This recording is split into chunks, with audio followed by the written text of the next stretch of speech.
So hi guys, tara samahan niyo ako mag 5 minutes makeup challenge. So first, linisan muna natin ang ating face. Dahil hindi na tayo nakailamos, gumamit tayo ng ating wipes. So pagtapos naman, gamit tayo ng moisturizer.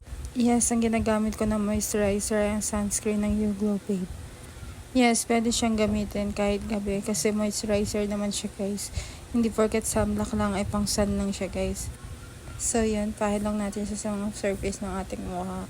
So after nyan guys, pahid naman tayo ng concealer. Yes, concealer lang talaga yung nilalagay ko guys. So sobrang tagal na hindi ako nagbe-makeup. Ayan, ganyan na yung itsura niya guys. So lagay lang tayo sa face natin guys. Yan, ganyan na ako maglagay guys. And spread na natin siya guys sa ating mukha. Yan, buong mukha, takpan natin ng concealer. Actually guys, ganyan lang talaga ako mag-makeup. Concealer lang, sunblock minsan. So pahid lang natin yan sa buong mukha natin. So ayan, pagkatapos nyan, ayan, ito na yung result guys. Ayan na siya. Ganyan pa din, hindi nagbaing yung mukha ko. Then after nyan guys, lagay tayo ng face powder. Ayan, spread lang natin, tap lang natin yan guys. Ayan, ganyan na ako maglagay ng face powder guys. Kaya sa mga magbabash dyan sa akin yan, wala akong pake. So ganyan lang talaga ako mag-makeup guys yan. Spread ko lang ng kamay ko, ayan. So ayan, pahid lang guys. Ayan, ganyan lang talaga ako mag-makeup actually guys. Ayan, inuulit ko lang. Ulitin ko lang pag di ako makontento. Yan, ulit-ulitin ko lang siya guys. Tapos pahid lang. So after nyan, magkikilay na tayo. Yan, brush lang muna. Yan, ako magkilay guys. Brush lang muna. Gamit na tayo ng eyebrow pencil. Para sa kilay natin. Tapos unahin muna natin yung kanan. Then after yung kaliwa. So, tara na. Kilay na tayo. So yun lang. Ganyan lang ako kasimple magkilay guys. Ayan na. Tapos natin dito sa kaliwa. Tapos same lang din siya kung paano yung ginawa ko sa kanan. Yan, ganyan lang talaga ako magkilay guys. Tapos babrush ko lang din ulit yan. Ayan. Brush ko lang. Brush. Tapos naman sa kabila. Ayan. Para sa akin, okay na to guys. So yan. Okay na to sa akin guys. Ito lang talaga ako magkilay. Then, lagay na ng ano ba tawag dito? Ito parang wax siya guys. Sa kilay din siya. Yan, lagyan lang natin siya. Tapos brush lang yan. Yan, paulit-ulit na brush lang guys.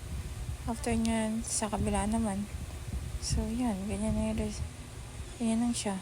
Ito na yung result niya guys. Ayan, para sa akin, okay na to. Hindi talaga pantay yung kilay ko guys. Mapapansin nyo, invert na yan. Tapos after nyan, blush on na tayo. Yes, blush on lang yan guys. Wala na ako nilalagay sa kung ano-ano pa. Blush on lang. Blush on. Lagay tayo ng matte lip tint natin. Yes. Yung link ng matte lip tint natin yan. Nasa TikTok natin yan guys. Check out na kayo. Yes. Naka-promote pa nga no. So yun nga. Super matte niya guys. Ayan no. Sobra diba? Super ganda. So yan. Kahit hindi tayo maputi. Gusto ko talaga yung dark shades ng mga lip tint, lipstick. Yan yung mga bet na bet ko. Then, after nyan, lagay tayo ng liquid eyeliner. Lagay lang natin yan sa ibabaw ng pilik mata natin, guys. Then, after nyan, sa kabila naman. So, ganun lang. Ulit-ulit lang siya, guys. Gawin lang natin siya. Tapos, ayun na yung result niya, guys. So, yun na. Ganyan yung mukha. Tapos, lagay lang tayo ng pangkulay natin dito sa ating mata. Para light naman yung ating face. Para gumanda-ganda naman yung tsura natin. Tawag ko na kung anong tawag dito sa nilalagay ko eh. Hindi ko alam. Nakalimutan ko na talaga siya. Ayan o. Tapos yan. Ulit-ulitin lang natin. Ganyan lang siya. So yun. Walang light pink ata yung nilalagay ko dito guys. Tapos yan. Ulit-ulitin lang yan. Pagtapos sa kabila. Tapos yan. Para kumulay-kulay naman yung mata natin. Ayan o. Tapos dito lang sa kabila. Tapos, nalagyan ko lang siya ng gold yan guys na may glitters. Ayan o. Kulay gold siya na may glitter guys. Yan, nalagyan lang natin siya. Tapos yan. Ito na yung result natin guys. Maglalagay na tayo ng ating pangmalakasang hikaw. Ayan. Lalagyan na natin siya. Tapos, ayun na guys. Ito na yung mukha natin. Ayan o. Diba? Para sa akin, okay na to guys. Simple pero alam mo yan, parang ang ganda-ganda ka dito. Yes naman. So, yun lang. Thank you. Salamat sa panonood.